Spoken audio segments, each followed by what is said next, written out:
Hello, this is Pearl, and today I'm going to read Little Pilgrim's Progress, Chapter 46, The Dark River. The Land of Delight was so very near to the Celestial City that the Shining Ones often came down to visit the people who lived there. Their faces shone with a beautiful light, as the face of Christian's mother had done when he saw her in his dreams, and their garments were all white and glistening. Very often they brought messages from the king to his servants, and the little pilgrims knew that someday a message would be given to them. I told you that they slept one night in the king's garden, and the next morning, when they were walking slowly among the vines, they saw two of the Shining Ones coming down the path to meet them. "You are traveling to the Celestial City?" they asked.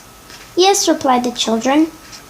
Then the Shining Ones asked them many questions, and desired both Christian and Hopeful to tell them of all that had happened since they began their pilgrimage.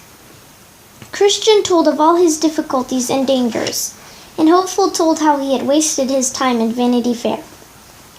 "We have often behaved badly," they said, "but we are really sorry, and we do love the king with all our hearts." "He knows that you do," replied the Shining Ones, "and he has forgiven you for all your mistakes and disobedience for the sake of his dear son. He has sent us now to tell you that he wishes you to enter into his city." When Hopeful heard this, his heart was full of joy. Little Christian was glad also, but when he thought of going into the presence of the king, he began to feel timid, and he said to the Shining Ones, "Will you go with us?" "We will go a little way with you," they said, "and we will meet you again at the gate of the city." "Oh," cried Christian, "how are we to cross over?" "You will have to walk through the water," replied the Shining Ones. "But you must not be afraid.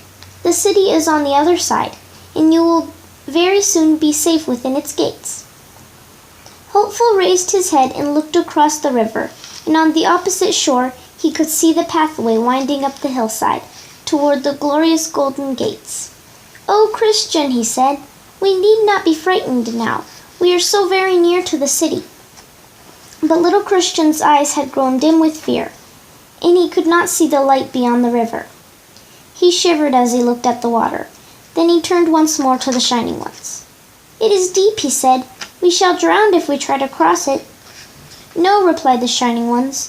"You will not find it too deep. You must not look at the water.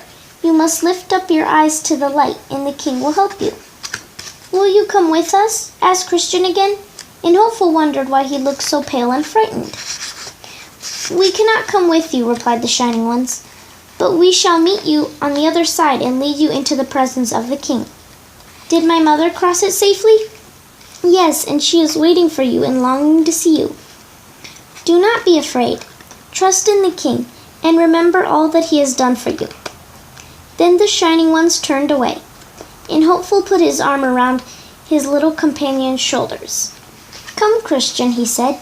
"This is our very last trouble, and it will soon be over. Let us go together, and I am sure the king will take care of us." So the little pilgrims went slowly down the bank and stepped into the water.